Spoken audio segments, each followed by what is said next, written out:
السلام عليكم ورحمة الله وبركاته. شلونكم؟ شلون صحة؟ يا رب تكونون بخير وعافية. قناتي على اليوتيوب مطبخ هيلين للأكلات البسيطة. هلا وكل الهلا بيكم، عيوني نورتوني.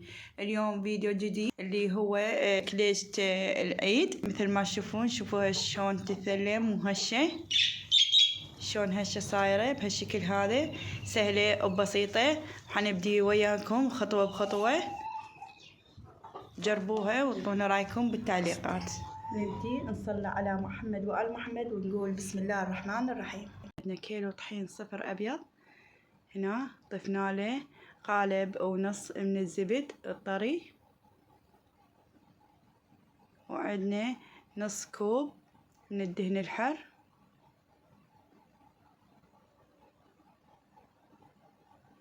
درجة يكون بدرجة حرارة الغرفة. هسه عندنا بس الطحين والزبد والدهن الحر. والدهن الحر يكون حسب الرغبة، اللي حاب يضيفه واللي ما يحب لا يضيفه. هنا نبدي نسوي بهالطريقة هذا بس بدون عجن، نفتته بحيث يكون قوامه مثل الرمل. مثل ما تشوفون ندخل الزبد والدهن الحر بالكامل بالطحين، هيك صار قوامه.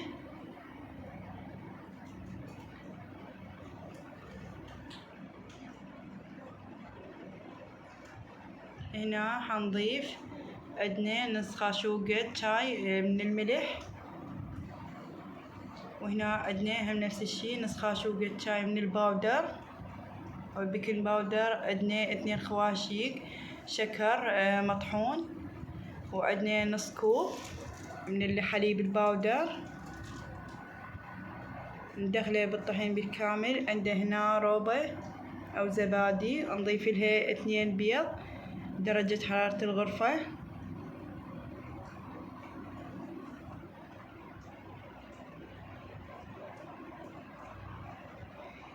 هنا عندنا نص ملعقة من الخل الأبيض، راح يوخر الزفرة ويعطي اللون الأبيض للعجينة. عندنا نكهة الكريم كراميل حسب الرغبة، أي نكهة تحبون أو حوائج الكليجة تضيفونها حسب الرغبة.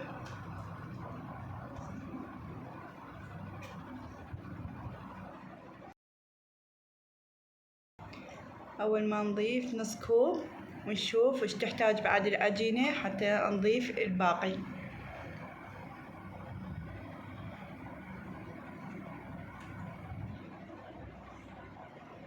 بس نلم بالعجينة بدون عجن مثل ما موضح بالفيديو. هيجي دخلنا كل المكونات بيها ولميناها مثل ما تشوفون، ونتركها ربع ساعة أو نص ساعة بالفريز إذا كان الجو حار.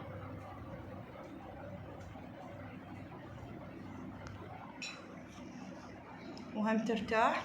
هنا عندنا الجوز ثرمته بالسكين بدون طحن. عندنا خاشوقة من السكر أو الشكر الباودر، وعندنا هيل، وهنا عندنا قرفة أو الدارسين، وهنضيف لها العسل أو الشيرة حسب ما تحبون. هنا عندي عسل أسوداني، ضفت لها خاشوقة أو شيرة أو مي موجود عندكم. ضفت مي ورد حسب الرغبة إذا تحبون أو تحبون المقادير اللي تضيفونها. هنا قبق واحد ضفت من المي ورد، أو تحبون تضيفوا لها بس مي ورد بدون عسل تلمون بيها الجوز. حنكوره ونرجع لكم.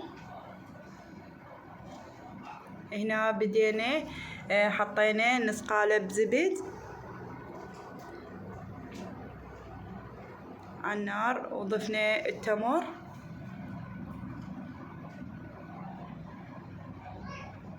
حنضيف لها هنا ضفت حوائج الكليجة، وهنا عندي من الهيل والكزبرة والحبة حلوة نضيفه، والدارسين إذا حابين.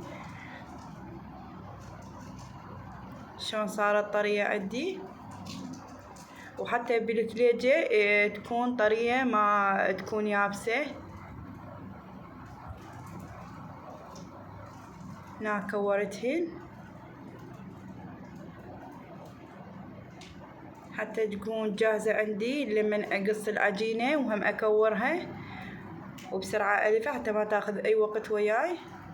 ها مثل ما تشوفون شلون ارتاحت وصارت طرية.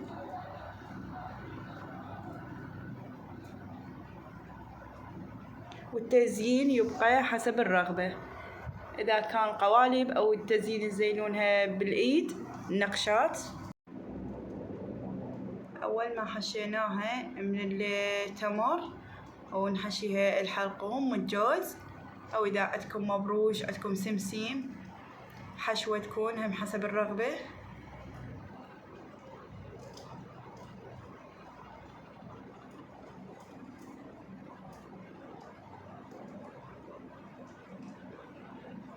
ضفنا ورق الزبدة بالصواني وبدينا نشكل بالكليجة مثل ما تشوفون. عندي أنواع من النقشات.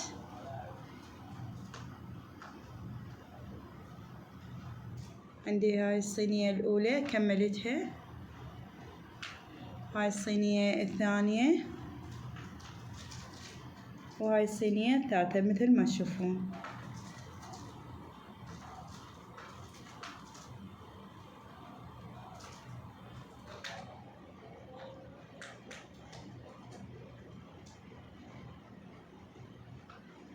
حتى نوجه الكليجة بيضة وحدة وقهوة أتهنى على السريع على ما تذوب القهوة، وأتهنى وجه الكليجة يعطي لمعة ولون حلو لما تنشوي. وحتشوفون الفرق بين كليجة دهنة وجهها بالبيض والقهوة مثل ما تشوفون حبايبي. هذا الفرق. إذا عجبكم الفيديو ضيفوا لايك واشتراك، فعلوا جرس الإشعارات حتى يوصلكم كل ما هو جديد ومفيد. شكرا لكم ولمتابعتكم ومشاهدتكم، مع ألف سلامة.